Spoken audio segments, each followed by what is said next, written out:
Welcome to the sermon part 3. Um, let's just jump in a bit. Now, I think, given what I'm reading in the scripture for today, I think the disciples in general, and Peter in particular, deserve a little bit of grace here. The Gospel of Mark is pretty harsh on the disciples and on Peter, and so much so that we jokingly called it the Gospel of Jesus and the idiot disciples in seminary. So this is really kind of coming out in this passage. Peter is doing something stupid, but to be honest, it's a really normal thing, I think. What he's doing makes more sense. And, with all of that being said, it's fair to say that long before they met Jesus, they were taught to look for some specific things when identifying the coming Messiah, right? And Jesus decided to teach that day in a way that was just not it. Like, he kind of took their assumptions and was like, tossed it. And and so they're kind of stuck. They're kind of stuck going like, what on earth did you just say? The Son of Man is to undergo great suffering? No. No, that wasn't the plan. He's supposed to be riding at the head of an army with angels as backup, right? How can you suffer when victory is assured? No, none of this suffering stuff. The Son of Man is to be rejected by the elders and the other leaders of Israel? Again, no. He was supposed to lead them. And the Son of Man is to be killed? No. One of the rules of the Messiah is that no harm comes to him, right? Yeah.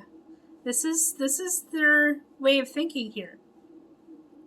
Peter even pulls Jesus aside to tell him to knock it off, or maybe even that he was demoralizing the people who could fight in his army or help take over after they kicked the Romans off, or even that he just plain old got it wrong. In return, Jesus rebukes him loudly and quite publicly, maybe embarrassing him a little bit. And but also using this as a teaching moment for all of the other people who were present too.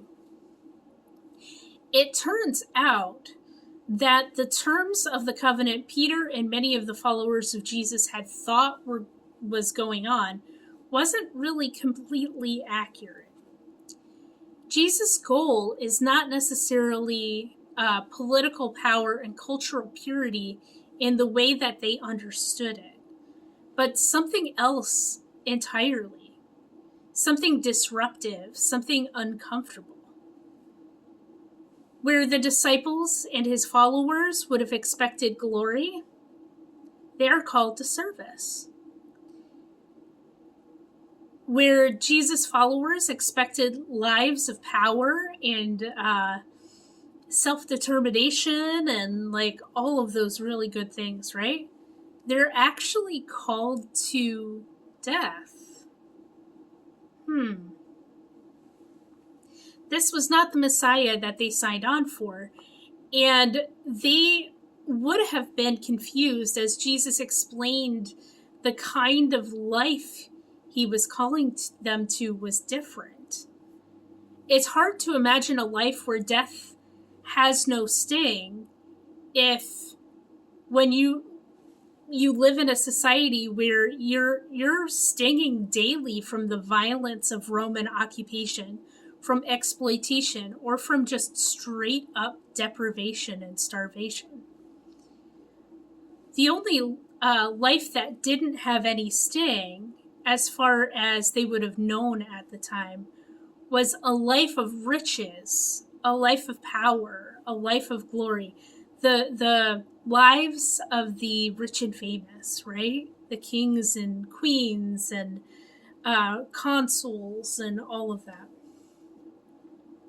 If that wasn't what the Messiah was bringing to them, what on earth is he talking about? What are the terms of this covenant anyway?